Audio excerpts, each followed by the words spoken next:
Selamat pagi Oma, Opa, Bapak, Ibu, Saudara-saudari yang terkasih dalam Kristus. Salam sejahtera bagi kita semua. Kembali lagi bersama saya Irma dan Suster Elizabeth OSF dalam acara Oke Hari Ini, Orang Kudus Hari Ini, edisi 4 Juli 2022. Selamat pagi Suster. Selamat pagi Apa Bu kabar Irma? hari ini? Baik, Suster, sepertinya bukan suatu kebetulan kalau pada hari ini kita akan bicara dan bercerita tentang sosok seorang kudus dari Portugal yang namanya sama dengan nama Suster. Ya, betul sekali.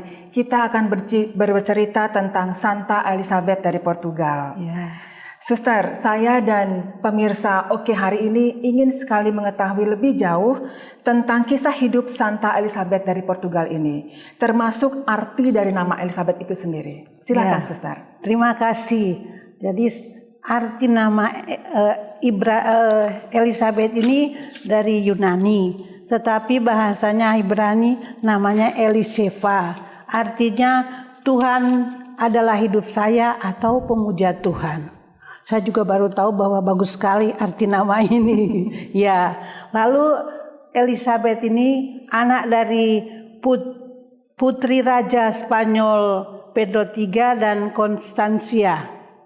Dia seorang anak yang cantik, hatinya baik, dia pendoa, menawan hati. Sehingga dia itu pada umur muda sudah dinikahkan dengan Raja Denis dari Portugal. Dan Raja Denis ini senang sekali karena istrinya yang baik ini, cantik dan baik, menawan. Dan dia senang sekali dengan Elizabeth ini. Tapi tidak berlangsung lama karena selanjutnya Raja Denis ini hidupnya kurang baik. Dia mempunyai beberapa istri yang tidak sah. Tetapi walaupun demikian Elizabeth ini setia. Dia tetap mendoakan suaminya, tetap sabar melayani suaminya dengan penuh kasih. Sehingga lama-lama Denis ini terharu, lalu dia itu sayang dengan istrinya Elizabeth. Wow, luar biasa sekali kekuatan doa itu ya Suster. Iya. Bisa mengubah perangai buruk dari suami Santa Elizabeth ini hingga mau memperbaiki sikap hidupnya. Tentunya juga berkat kesabaran dan keteladanan yang baik dari Santa Elizabeth itu sendiri. Lalu bagaimana kisah selanjutnya Suster? Ya. Elizabeth ini dengan penuh kasih sayang dia dianugerahi dua anak namanya Alfonso dan Constance. Ya. Dia memperhatikan anak ini dengan baik, walaupun suatu saat anaknya ini berlaku juga kurang baik seperti yang dialami oleh bapaknya. Tetapi dia tetap mendoakan anaknya ini. Dan ia berusaha memperbaiki sikap dari anaknya.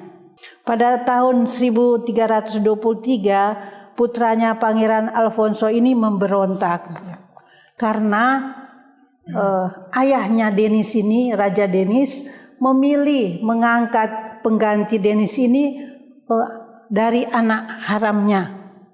Lalu dia mengumpulkan tentara mau melawan ayahnya.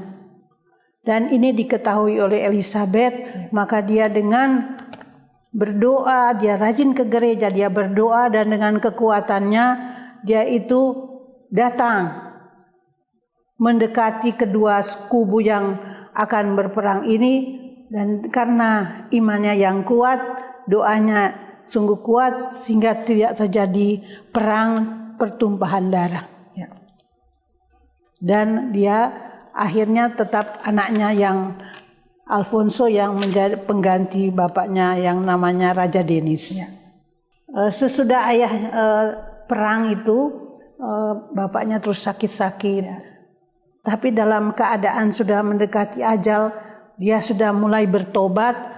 Dan yang bagusnya ini si Elizabeth dengan sabar menunggui suaminya, mendoakan sehingga suaminya ini meninggal dengan damai dalam pertobatan pada tanggal 6 Januari 1325. Nah, kesucian hidup Elizabeth dan doa-doanya ini berhasil meluluhkan kekerasan Raja Denis yang menghantarnya kepada pertobatan. Akhirnya Raja Denis wafat dengan damai. Wow, luar biasa. Luar biasa. Luar biasa sekali peranan Elizabeth ini bagi suami dan anak-anaknya ya, Suster. Ya, sungguh. Kesabaran dan kesetiaan Santa Elizabeth menghantarkan suaminya pada pertobatan hingga wafat dalam damai. Ya. Lalu bagaimana perjuangan hidup Santa Elizabeth selanjutnya sepeninggal suaminya, Suster? Setelah suaminya meninggal, dia meninggalkan kekayaannya di kerajaan itu. Kekayaan dia bagi-bagikan kepada orang miskin. Lalu dia itu ikut ordo ketiga Fransiskan yang dia dirikan, yaitu namanya di Coimbra. Ya. Oh, jadi Santa Elizabeth memilih untuk hidup membiara ya, Suster? Ya. Suatu pilihan yang luar biasa. Selanjutnya bisa Suster ceritakan, kenapa Santa Elizabeth juga disebut pembawa damai? Ya, kita lihat cerita yang pertama, dia mendamaikan ayahnya dengan anaknya. Tidak terjadi pertumpahan darah, dan ini terjadi lagi pada tahun 1336. Anaknya ini juga yang menjadi Raja Alfonso keempat, dia melawan Raja Kastil, menantunya, karena raja ini jahat, lalai dan kasar pada istrinya.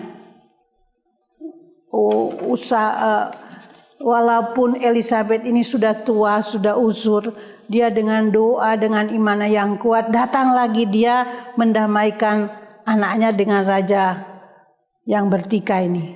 Lalu terjadilah damai, tidak terjadi pertumpahan darah. Dalam sisa hidupnya, ia terus melakukan perbuatan amal dengan laku tobat. Ia merupakan teladan mengagumkan dalam kebaikan hatinya terhadap orang-orang miskin, perempuan lemah, dan juga menjadi pendamai dalam perselisihan antar kerajaan di Eropa saat itu. Baik. Sangat menginspirasi sekali ya, Suster. Ya. Kisah hidup dari Santa Elizabeth ini bisa menjadi pembawa damai bagi orang-orang yang berseteru. Semoga semangat pembawa damai dari Santa Elizabeth bisa kita teladani di masa sekarang, sehingga perselisihan di dunia ini dapat kita damaikan. Selanjutnya, Suster, bagaimana akhir dari kisah hidup Santa Elizabeth ini? Ya, Santa Elizabeth meninggal atau wafat pada tanggal 4 Juli 1336, dan ia dinyatakan kudus oleh Paus Urbanus VIII pada tahun 1626. Jadi antara dia meninggal sampai diangkat menjadi orang kudus itu 290 tahun. Wah, sebuah proses perjalanan yang sangat panjang ya, Suster, untuk bisa mendapatkan gelar kudus. Pertanyaan terakhir, Suster. Teladan apa yang kita bisa ambil dari Santa Elizabeth dari Portugal ini? Ya, yang dapat kita ambil teladannya, Santa Elizabeth dari Portugal ini seorang permasyuri yang sederhana, dari cara pakaian, cara makan minum, dari penampilannya, dan ia juga melaksanakan kegiatan-kegiatan sosial, merawat anak-anak yang telantar, juga merawat anak-anak yang ditinggalkan oleh orang tuanya. Dia juga mengumpulkan ibu-ibu pendosa yang berdosa tetapi ingin bertobat, lalu dia tampung. Dia juga membuat tempat untuk orang berziarah. Dia membuat rumah sakit di Coimbra. Dia sangat perhatikan pada orang-orang telantar dan sebuah rumah bagi wanita-wanita pendosa yang bertobat.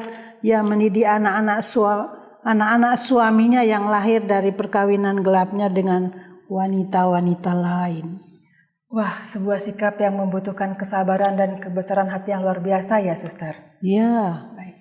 Oma, opa, bapak, ibu, saudara-saudari yang terkasih dalam Kristus, dari Santa Elizabeth dari Portugal ini, kita bisa belajar bagaimana menjadi ibu rumah tangga yang baik dan benar di mata Tuhan, dan juga bagaimana menjadi pembawa damai bagi sesama. Buah dari kesetiaan dan kesabaran dari Santa Elizabeth dari Portugal ini bisa menjadi contoh bagi para istri, terlebih-lebih bagi mereka yang mengalami penderitaan batin karena ulah suami. Baik suster, terima kasih atas kebersamaan kita hari ini. Sebelum kita tutup, marilah kita bersama-sama berdoa. Demi nama Bapa dan Putra dan Roh Kudus, amin. Santa Elizabeth, doakanlah kami. Kemuliaan kepada Bapa dan Putra dan Roh Kudus, seperti pada permulaan, sekarang, selalu, dan sepanjang segala abad. Amin. Dalam nama Bapa dan Putra dan Roh Kudus, amin. Oma, opa, bapak, ibu, saudara-saudari yang terkasih dalam Kristus, demikian kebersamaan kita hari ini. Sampai jumpa dalam acara Oke hari ini, Orang Kudus hari ini selanjutnya.